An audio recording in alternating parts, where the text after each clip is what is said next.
Mesdames, Messieurs, bonsoir, merci de votre fidélité. Voici le sommaire de cette édition.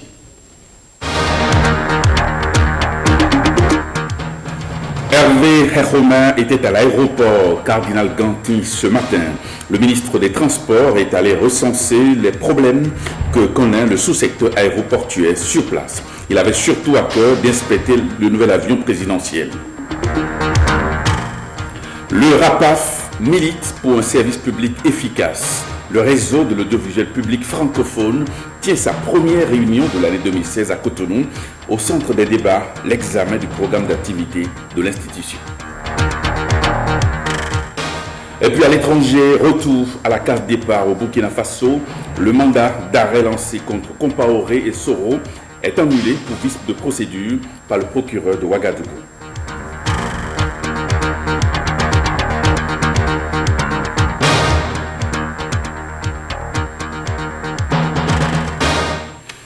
Merci de votre attention. Le ministre Hervé Herromain a effectué ce vendredi une descente à l'aéroport international Cardinal Bernardin Ganty. Objectif connaître d'une part les problèmes qui minent le secteur aéroportuaire au Bénin et d'autre part visiter le nouvel avion présidentiel livré au Bénin le 5 avril dernier et qui, vous le savez, coûterait 1,750 milliard de francs CFA. Bruno Fotekbo, Marie-Louise Perrin. Ce nouvel aéronef de type Boeing 727 Super 27 est conçu en VIP et dispose d'une autonomie de 7 heures à 7h30 de vol. Et que peut-on retenir de son acquisition? C'est une forme de troc qu'on a eu à faire, c'est-à-dire nous leur cédons l'ancien avion qui a été évalué à peu près 500 000 dollars et nous complétons 3 500 000 dollars pour garder celui-ci. Donc en réalité, le Bénin ne dépensera que 3 500 000 dollars plus l'ancien avion qui a été carrément déclaré inapte au vol. Le ministre Hervé Herromain a demandé aux experts de l'ANAC, entendez Agence nationale de l'aviation civile, de réaliser une inspection de navigabilité. Ces derniers livrent leur opinion après une impression physique. Mais malheureusement, je peux vous dire que premièrement, nous ne pouvons pas dire s'il s'agit vraiment de l'aéronef dont vous aurez certainement vu les documents, parce que nous n'avons pas eu de documents à bord de l'aéronef. La deuxième chose est qu'il y a un élément primordial en matière de navigabilité que nous appelons la plaque d'identification, qui est une plaque posée par le constructeur à un endroit précis. Et quelle que soit la vie de l'aéronef, cette plaque-là est toujours là. La plaque n'est pas à l'endroit. Cela veut dire quoi? Que nous ne pouvons pas apprécier l'état de navigabilité de l'aéronef à cet état. C'est tout. Alors, à ce sujet, le directeur du cabinet militaire nous a confié que, étant entendu que la procédure d'acquisition de cet aéronef n'est pas allée à son terme, que le propriétaire de l'appareil n'a pas cédé les documents. Ce qui paraît curieux, c'est la plaque qui ne figure pas dans l'appareil. C'est plutôt ça qui paraît curieux.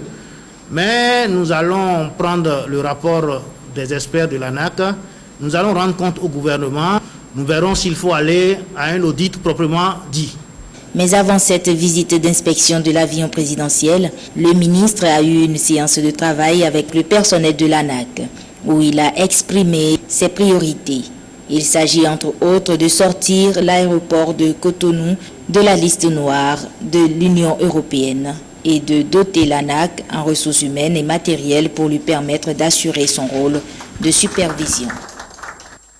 Et puis le ministre de l'Intérieur, lui, était dans plusieurs structures sous sa tutelle. 2 jours ont permis à Sakalafia d'avoir une idée très précise des conditions de travail des agents.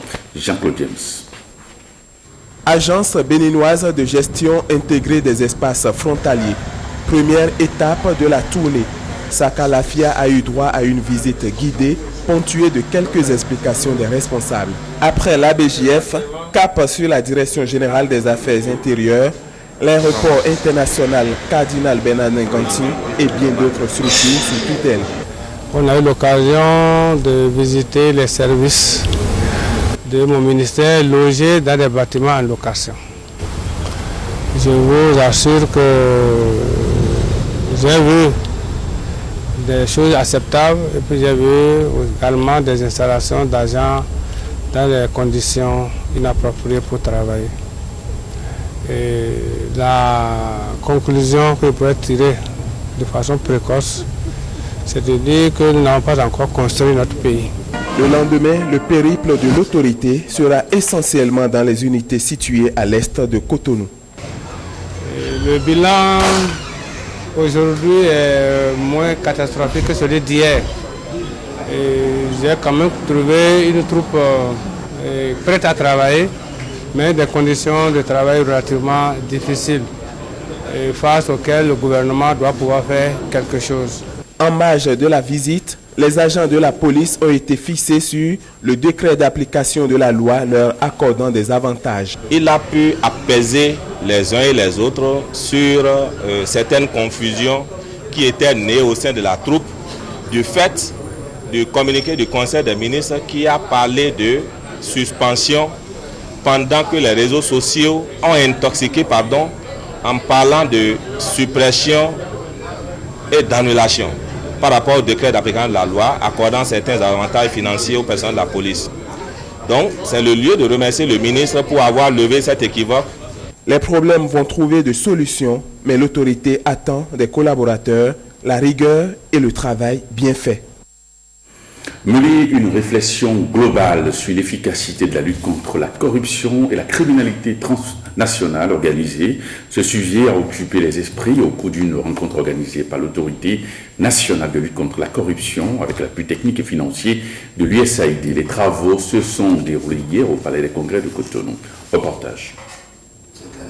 Il faut plus de ressources humaines, financières et matérielles pour une lutte efficace contre la criminalité transnationale et la corruption. C'est l'une des principales conclusions retenues à cet atelier de réflexion sur les procédures judiciaires relatives aux deux problématiques interconnectées sus-évoquées. On s'est rendu compte que nos juridictions manquent de moyens criables d'intervention pour faire face à certains cas de criminalité transnationale organisée, les moyens à la justice, les moyens au corps de police judiciaire. Ensuite, évidemment, la lutte contre l'impunité. Les cas constatés doivent être réprimés selon la loi. Sans l'implication réelle de la justice, il ne peut pas avoir une lutte efficace contre la corruption. Une justice indépendante, gage du succès de cette guerre ouverte depuis des années contre la corruption et la criminalité transnationale organisée. Le gouvernement s'engage donc à ne pas s'immiscer dans le traitement judiciaire des dossiers soulevés par l'autorité nationale de lutte contre la corruption. Je veux vous assurer publiquement que le garde des Sceaux que je suis, que le gouvernement n'entravera pas le processus qui devrait naturellement conduire à l'examen de ces cas. Les poursuites doivent être engagées. La criminalité transnationale organisée, la corruption sont des instruments qui détruisent les États, qui transforment les États en États mafieux. Nous sommes condamnés à gérer le peu de moyens que nous avons, mais avec esprit de responsabilité.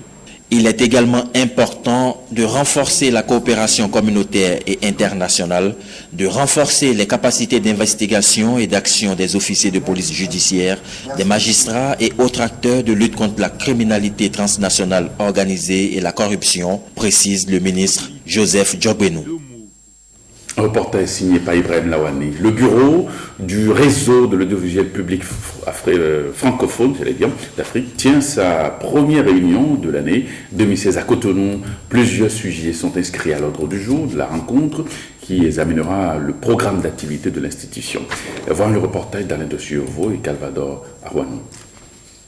C'est la deuxième fois que Cotonou accueille, en l'espace de 6 mois, les assises du réseau de l'audiovisuel public d'Afrique francophone, RAPAF. Après le séminaire du réseau tenu en septembre dernier, ce sont les membres du bureau du RAPAF qui se sont donné rendez-vous ce vendredi à Cotonou pour se pencher sur des questions touchant la vie de l'institution. Aujourd'hui, dans un environnement concurrentiel marqué par l'invasion des radios et des télévisions par satellite et l'apparition des chaînes privées de radio et de télévision, la problématique, c'est de savoir quelle est la place du service public dans cet ensemble, qu'est-ce que nous allons faire et qu'est-ce que nous devons continuer de faire pour que nous puissions être à la disposition de nos populations. En procédant à l'ouverture de la réunion des membres du bureau, le président du RAPAF, le Camerounais, Amadou Bamoulke, directeur général de la CRTV, est revenu sur les conditions dans lesquelles le réseau a vu le jour il y a 10 ans à Bamako, au Mali. Pour lui, les médias de service public ont toujours leur mot à dire dans l'espace audiovisuel africain. Nous, notre rôle, c'est de dire aux citoyens, voilà ce qu'il y a de neuf depuis hier ou depuis tout à l'heure. La deuxième question, c'est que valent les faits? Quelle est la réalité des faits qui sont portés à notre connaissance? Quelle est la valeur des acteurs qui créent ces faits? Quelle est la valeur des opinions que les acteurs expriment? Et ça nous donne du pain sur la planche, parce que si nous nous concentrons sur ça, nous aurons rendu un fier service aux citoyens. Et ils nous le reconnaîtront en nous écoutant et en nous regardant. Plusieurs sujets sont inscrits à l'ordre du jour de la rencontre de Cotonou.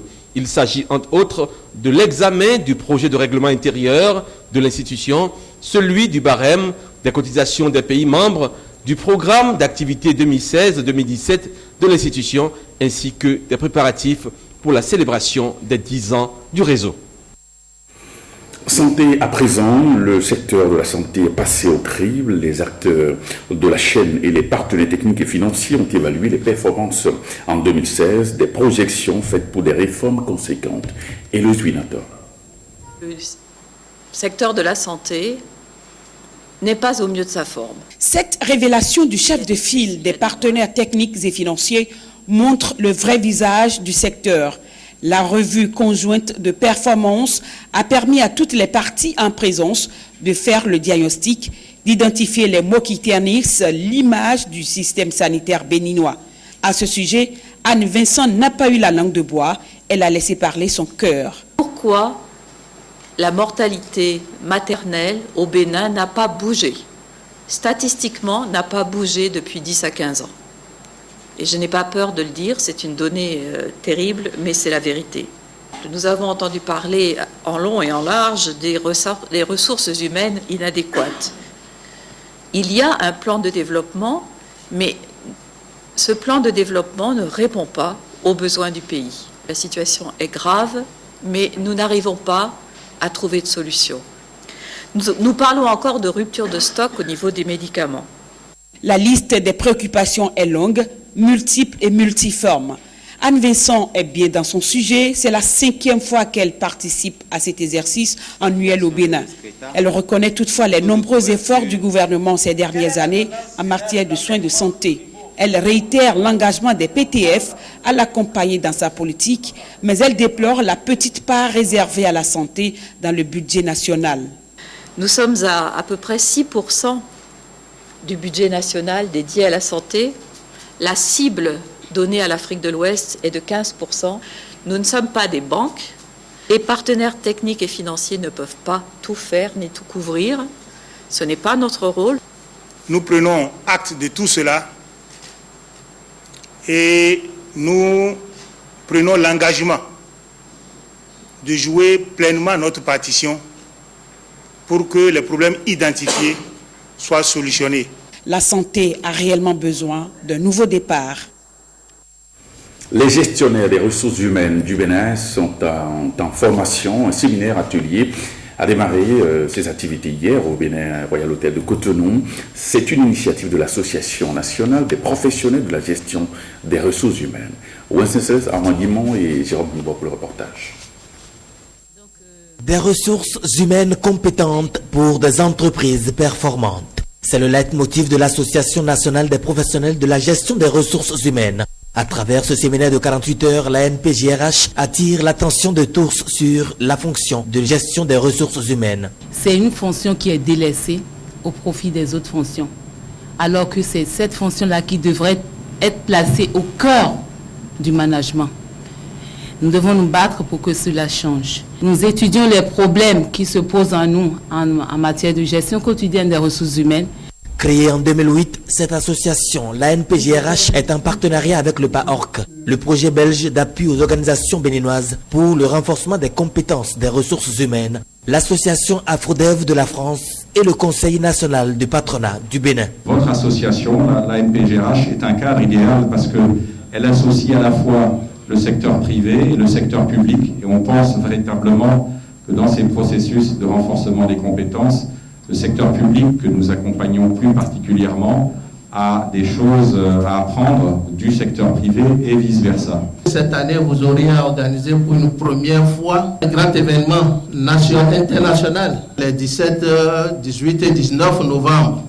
Donc je l'avais déjà dit ici en décembre que le Conseil national du patronat serait toujours à votre côté pour vous accompagner dans cette mission. Ce que nous attendons des participants, c'est que ceux qui ne sont pas encore membres de l'association puissent adhérer et que les échanges soient assez riches pour que nous puissions sortir avec des outils pertinents pour nos organisations. Les travaux de ce séminaire vont essentiellement porter sur l'utilisation rationnelle du personnel, l'évaluation du personnel des entreprises et le co-développement. La direction du développement de la coopération suisse lance au Bénin la 4e phase du programme de renforcement des capacités d'action des femmes. Le programme vise à améliorer les statistiques en termes de réduction des inégalités hommes-femmes. La cérémonie de lancement du dit programme a eu lieu à Cotonou. Samuel Adimi, Bristiboso. Et de 4 pour un programme de renforcement des capacités d'action des femmes au Bénin. En ligne de mire du RECAFEM 4, financé par la Direction du développement de la coopération suisse, la réduction des inégalités hommes-femmes dans les domaines social, culturel et juridique. C'est pour réduire ces inégalités et en s'inspirant des politiques et stratégies du Bénin et celles de la Direction du développement et de la coopération, la DDC, relative à la promotion de la femme et du genre d'une part, et des résultats de l'évaluation de la phase 3 de RECAFEM, que la phase 4 de ce même programme, qui sera lancé tout à l'heure, a été initiée et financée par la coopération suisse à travers la DDC au Bénin pour une durée totale de 3 ans. 3 ans pour Ker Bénin Togo, mandataire du projet, et les consortia WANEP, Rifonga, Bani et l'initiative Yod, afin de mettre en œuvre des projets qui visent entre autres le renforcement du leadership féminin, la promotion et la protection des droits de la femme et son autonomisation. L'objectif n'est pas que le ministère et que les organisations de la société civile mettent en œuvre le programme de la DDC, mais bien que la Suisse vienne en appui à la politique nationale genre et au plan de travail du ministère et aux acteurs de la société civile béninoise. Cette contribution de la Suisse s'inscrit donc aussi en droite ligne avec la politique nationale de promotion du genre du Bénin. Le ministère en charge des Affaires sociales, l'autre grand partenaire de la mise en œuvre du RECAFEM 4, assure de sa bonne foi. C'est avec beaucoup de plaisir que le gouvernement béninois, à travers mon département ministériel, salue l'avènement de la 4e phase du RECAFEM qui ambitionne de contribuer à l'atteinte de progrès significatifs en vue de l'égalité hommes-femmes dans les domaines social, culturel, juridique et économique, et qui met une fois encore l'accent sur les structures déconcentrées du ministère, faisant passer le nombre de CPS bénéficiaires de 15 à 25 et le montant de l'appui annuel à 1 million de francs CFA. À l'occasion du lancement de RECAFEM 4, un film intitulé Nyonou, Femmes en langue fongbe, a été lancé. Il revisite tous les clichés sexistes contre la femme au sein de la société béninoise. L'avenir de la microfinance est au cœur de la première session ordinaire du Comité national de microfinance, une journée pour réfléchir et remettre les pendules à l'heure dans ce secteur où le Bénin s'est illustré. Corinne Diogo-Ressou, Jean-Claude James. Au titre de l'année 2016, c'est la première session ordinaire du Comité national de microfinance. Au menu des échanges, l'adoption du compte-rendu de la 4e session de l'année 2015 et surtout l'avenir de la microfinance après la formation du nouveau gouvernement. Dans le dossier de la session, le premier point va être consacré à la réflexion que le comité fera sur cette mutation et sur les mesures qu'il faut prendre et les dispositions qu'il faut prendre pour que ça ne perturbe pas l'efficacité du secteur de la microfinance. Le second point, il va être consacré en fait au bilan des appuis que l'État fait au secteur et particulièrement aux structures en difficulté. Donc, en particulier, il y a 3 institutions qui ont connu des difficultés. Nous avons PADME, nous avons PAPME et nous avons aussi Africa Finance. Le 3e point et le dernier point qui est dans le dossier de la session, c'est la note de conjoncture sur l'état du secteur. Un secteur assaini et professionnel. Les acteurs travaillent en synergie pour la réalisation de cette vision. Il est vrai que les modèles et les équipes qui gagnent méritent soutien, renforcement et capitalisation. C'est pour cette raison que je voudrais vous rassurer de l'adhésion de Madame la ministre du Travail, de la fonction publique et des affaires sociales à toutes les actions qui sont en cours d'exécution au sein du CNM. Elle s'engage également à œuvrer ensemble avec vous pour l'atteinte des objectifs que le CNM s'est fixé pour l'année 2016. Le modèle béninois en matière de microfinance est une référence pour plusieurs pays de la sous-région. Meilleure participation de la femme à la performance de l'administration d'une institution de la République, car la haute autorité de l'audiovisuel de la communication au Bénin. C'est bien sous ce thème que les femmes de la HAC ont célébré la Journée internationale de la femme, GIF, journée donc édition 2016, au siège de l'institution à Cotonou. La cérémonie d'ouverture, c'est avec Jules Akweikou et Patrick Johnson. Que la fête soit belle. Et que la belle soit fêtée, dira-t-on, en voyant la magnificence de ces dames et demoiselles en maillot orange, couleur dont l'excellence rejoint la succulence de l'orange, fruit adorable comme la fille, la mère, la femme, l'épouse. Toutes ces créatures adorables sans lesquelles l'équilibre de la société serait un vain mot. Mais le CFAC, collectif des femmes de la haute autorité de l'audiovisuel et de la communication, n'a pas voulu obéir platement à l'assertion populaire « Sois belle et tais-toi ». Belles intellectuelles, ces femmes préfèrent fêter autour d'une réflexion thématique. Meilleure participation de la femme à la performance de l'administration d'une institution de la République. Ce choix témoigne de leur immense préoccupation à jouer, plus que par le passé, leur participation au rayonnement de la HAC. Femmes de l'institution de régulation des médias, elles connaissent bien le direct et le différé et elles se réjouissent. Que le 8 mars soit célébré à la HAC malgré le retard accusé à cause de l'élection présidentielle de mars 2016. La réjouissance est présidentielle aussi. Elles font un travail remarquable et très rare dans les revendications. Peut-être qu'elles utilisent la bouche des autres. En réalité, c'est la femme qui est la mère de l'humanité. Bien rimé. En réalité, l'humanité doit à la mère toute sa vitalité. Si on devient quelque chose le plus souvent, à 80%, on le doit à nos mamans. Et le verdict tombe. Vous méritez les hommages. Et ce serait dommage si l'hommage ne continuait pas, ont compris les femmes de la HAC, qui, avec Amélie Amoussou, conseillère à la Cour suprême, vont discuter du sujet à l'ordre du jour. Et le genre était bien présent au sein du CFAC, avec les hommes de la HAC, en orange eux aussi. Cette 5e édition de la GIF à la HAC continue sur une plage de Ouida. Et puis Gisèle Adissoda, épouse d'Amata, chargée de mission du président de la Cour constitutionnelle, vient d'être promue officier de l'Ordre national du mérite au Bénin. Une reconnaissance due aux nombreux mérites de cette journaliste de profession qui aura toute sa vie durant servir loyalement son pays. Le pot de la cérémonie qu'il a consacré avec Rosemont Djapé et Rachida Biomaman. En vertu des pouvoirs qui nous sont conférés, nous vous faisons officier de l'Ordre national du Bénin. C'est un hommage rendu à une femme de grande qualité, Gisèle Adissoda, épouse d'Amata. Une reconnaissance de la nation qu'elle a servi loyalement, avec talent et zèle à divers niveaux. Vous avez été chargé de communication au PNUD et avant vous avez été conseiller technique de Monsieur le Président de la République, Monsieur Nicéphore Dieudonné Soglo. Et avant, vous avez été directrice générale adjointe de l'ONIP et à la Nation, au journal La Nation, vous avez tenu la plume. De sa formation très variable, on retiendra entre autres que Gisèle Adissoda a fait des études universitaires. D'abord d'histoire et d'anthropologie et d'archéologie à l'université d'Abomey-Calavi, ensuite de sciences et technologies de l'information au Zaïre. Un parcours atypique de femme combattante, également salué par Nicéphore Dieudonné Soglo, son ancien patron. Je voulais vous avoir dans l'équipe en tant que ministre à l'époque. Et vous m'avez dit non.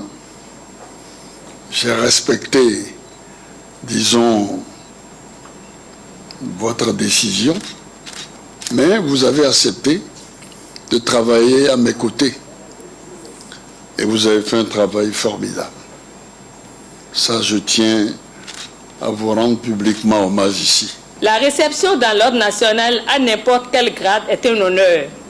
À ce titre, je voudrais sans prétention aucune et très humblement souhaiter à ma qualité d'observatrice que le prestige de ces différentes médailles soit plus lisible au plan professionnel et éthique chez tous les récipiendaires. Cette promotion dans l'ordre national du Bénin est la troisième enregistrée par Gisèle Adissoda, car en effet, elle fut déjà successivement élevée au rang de chevalier de l'ordre du mérite social du Bénin, puis chevalier de l'ordre national du Bénin en 1996. La journée internationale de la danse est célébrée depuis 34 ans. Qui l'a instituée? Quel est le contenu? Dans cet élément, Patrick Tiosso revient sur cette célébration.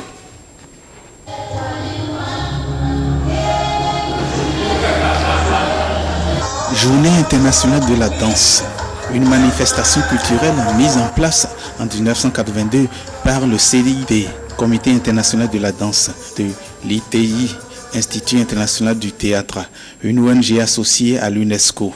Le 29 avril, suggéré par le Comité international de la danse, commémore l'anniversaire de la naissance de Jean-Georges Noverre, créateur du ballet moderne. Chaque année, un chorégraphe ou un danseur internationalement notoire est invité à délivrer un message diffusé à travers le monde. Cette année 2016, c'est le chorégraphe samoan Lémi Bonifacio qui sera auteur du message de la Journée internationale de la danse. Le but du message délivré chaque année est de célébrer la danse, de révéler l'universalité de cette forme artistique, de dépasser les barrières politiques, culturelles et ethniques et de rassembler les gens autour du langage commun de la danse. La danse, elle est soit contemporaine, soit moderne, soit traditionnelle. La danse, un langage universel. À l'étranger, maintenant au Burkina Faso, les mandats d'arrêt internationaux lancés par la justice militaire contre l'ex-président Blaise Compaoré et le président de l'Assemblée nationale de Côte d'Ivoire, Guillaume Soro, ont été annulés par le procureur général de la Cour de cassation de Ouagadougou. Voici le récit d'Ibrahim Lawani. Blaise Compaoré et Guillaume Soro peuvent désormais respirer un grand coup, même s'ils n'étaient pas inquiétés outre mesure. Les mandats d'arrêt internationaux lancés contre eux par la justice militaire du Burkina ne sont plus valides. La Cour de cassation de Ouagadougou les a annulés pour vice de forme. Les réquisitions préalables du procureur du tribunal militaire avant l'émission des mandats n'ont pas été demandées, explique le procureur général de la Cour de cassation de Ouagadougou, Armand Ouedraogo. Le mandat d'arrêt international contre l'ancien président burkinabé a été émis le 4 décembre dernier, alors qu'il s'est réfugié en Côte d'Ivoire après son renversement du pouvoir le 30 octobre 2014. Blaise Compaoré est en effet poursuivi pour assassinat, attentat et recel de cadavres. Il est également inculpé pour son implication présumée dans l'assassinat de Thomas Sankara, tué le 15 octobre 1987. Pour ce qui est de Guillaume Soro, président de l'Assemblée nationale ivoirienne, son mandat d'arrêt remonte au 8 janvier dernier.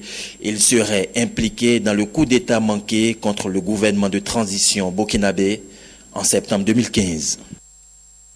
Eh bien, ce journal va se refermer avant de nous séparer quelques informations. Le programme prévoit tout à l'heure à 21h un entretien sur le thème « Le sport et la confiance en soi chez la jeune fille ».